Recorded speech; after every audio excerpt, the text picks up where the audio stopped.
Gəlin biraz diş protezlərindən danışaq, nənəmizin, dədəmizin ağzında olan. Həmişə o diş protezləri ilk dəfə ortaya çıxıb eradan əvvəl 2500-cü ildə Misirdə bilirik ki, qızıl diş formasında ortaya çıxıb. Mən bu videonun onsuz da qızıl dişə görə çəkirəm. Mənim bir dostum var, Sələm ağzında qızıl diş var, məndən eyni yaşdadır. Elə bir 86 min yaşı var gedənin. Elə ilk versiyası da qızıl diş olub, eradan əvvəl 2500-cü ildə Misirdə olub.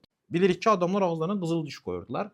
Və daha sonra biz Etrusk mədəniyyətinə buna rast gəlirik, protez dişlərə. Bir növ öküz dişindən və yaxud sümüyündən hazırlanırdı, əlavə edilib insan ağzına yerləşdirilirdi. Finikiyalılarda isə məftillərin dişin sıxılması var. O bu gün əksər ərgənlərdə, yeniyetmələrdə görürük bunu. Dişləri sıraya düzülsün deyə ağızlarına bir növ həminki o dəmir, bilmədiyim o məftili qoydular ki, onu ilk dəfə Finikiyalılar eləyib tarixdə bildiyimiz qədərilə. Amma ən yaxşı diş protezləri Mayalılara məxsusdur. Bəli, Mezoamerikaya gedirik, Yucatan yarımadasına.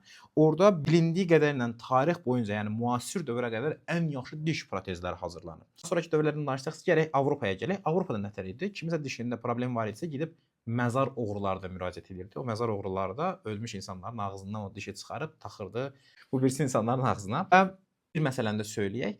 Qədim insanların əksəriyyətinin dişi sağlamdır, amma bəzilərinə görürük ki, çox pis çürüyüb. Bunun da mənşəyi əslində sizcə nədən gəlir? Çox bal yeməklərindən. Hansı regionda ki bal daha çoxdur, o regionun insanlarının dişləri daha çox çürüyüb. Dişi əslində şəkər çürüdür. Yəni bu gün daha çox şəkər yediyimizə görə qədim dövrə nisbətən daha çox diş ağrısı çəkirik. Belə. Amma daha sonra 19-cu əsrdə müasir diş protezləri formalaşmağa başladı.